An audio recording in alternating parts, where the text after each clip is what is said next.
Virat king Kohli gang लेकर आने वाला होता है गैंगस्टर, वो अकेला आता था मॉन्स्टर। সামনে পাকিস্তান পড়লে যেন সত্যি সত্যি মনস্টার হয়ে ওঠেন বিরাট কিং কোহলি। আর সেই মনস্টার কোহলির তোলা সুপার সাইক্লোনেই খড়কুটোর মতো উড়ে যায় পাকিস্তান। শাহিন আফ্রিদি থেকে হ্যারিস রফ, আবরার আহমেদ থেকে নাসিম শাহ, পাকিস্তানের প্রত্যেকটা বোলারকে হাতের পুতুলের মতো নাচিয়ে নিজের ৫১তম ওয়ানডে সেঞ্চুরিটা সেরে ফেললেন কিং কোহলি।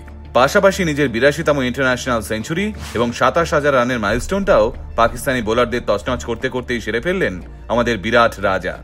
আর রাজাকে যোগ্য সঙ্গ দিলেন যুবরাজ শুভমান গিল এবং রকস্টার শ্রেয়াস আইয়ার। ফলে ৪২ ওভার ৩ বলেই ৬ উইকেট হাতে নিয়ে পাকিস্তানকে কিস্তিমাত দিল রোহিত বাহিনী। শুধুই কি ব্যাটিং, বোলিংয়েও নিজেদের কারুকার্যের ছাপ রাখল ব্লু ব্রিগেড। চ্যাম্পিয়ন্স ট্রফির রবিবাসরীয় ম্যাচে দুবাইতে যেন হানা দিয়েছিল ভারতীয় টর্নেডো। আর সেই ঝড়ে তাসের দেশের মতো উড়ে গেল পাকিস্তানের ব্যাটিং লাইন আপ।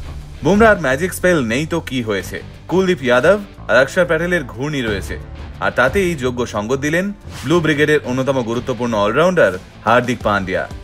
ভারতীয় ব্যাটাররা ফ্রন্ট ফুটে থাকলেও পাকিস্তানি দুর্গে প্রথম আঘাত এনেছিল কিন্তু ভারতীয় বোলাররাই। ইতিহাস সাক্ষী, যে কোনো বড় আইসিসি টুর্নামেন্টে ভারতের সব থেকে প্রিয় খাদ্য হলো পাকিস্তান। তাই দুবাই ইন্টারন্যাশনাল স্টেডিয়ামে রোহিত শর্মা ব্লু ব্রিগেড কিন্তু মোহাম্মদ রিজওয়ানের পাকিস্তানকে ১ ইঞ্চি জমি ছাড়তেও নারাজ ছিল।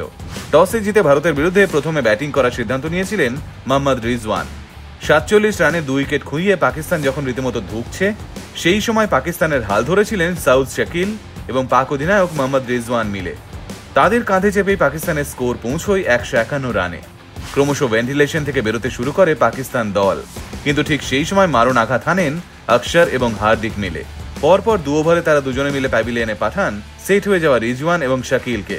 এরপরে খেলা ধরে নেন কুলদীপ, জাদেজা এবং হর্ষিত রানারা। ভারতীয় বোলিংয়ের সামনে তাসের ঘরের মতো ভেঙে পড়ে গোটা পাকিস্তান দল। আর কথায় আছে না, একজন বিহারি ১০০ জনের ওপর ভারী। এই প্রবাদ বাক্যটি যে বাস্তবেও সত্যি তা ফের একবার প্রমাণ করে দিলেন কুলদীপ যাদব।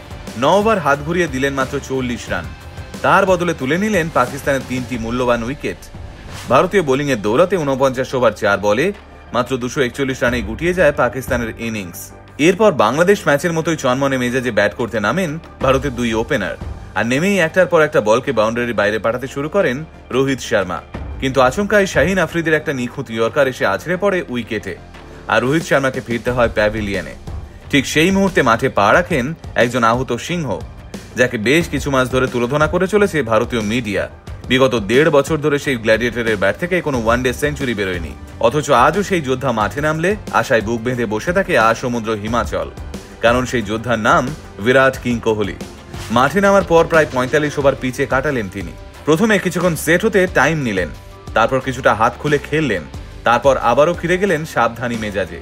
মাঝে গিল ৪৬ রানে আউট হলেন, শ্রেয়াস আইয়ার ৫৬ রানের দুর্দান্ত ইনিংস খেললেন, হার্দিক পান্ডিয়া এসে একটা ৪ হাঁকিয়ে ফেরত গেলেন। কিন্তু ক্রিজের অন্য প্রান্তে শান্ত সমাহিত বুদ্ধের মতো একা দাঁড়িয়ে থাকলেন আমাদের বিরাট রাজা। একটা সময় এমন পরিস্থিতি হলো যখন জেতার জন্য ২ রান বাকি, আর রাজার ৫১তম সেঞ্চুরি করতে ৪ রান।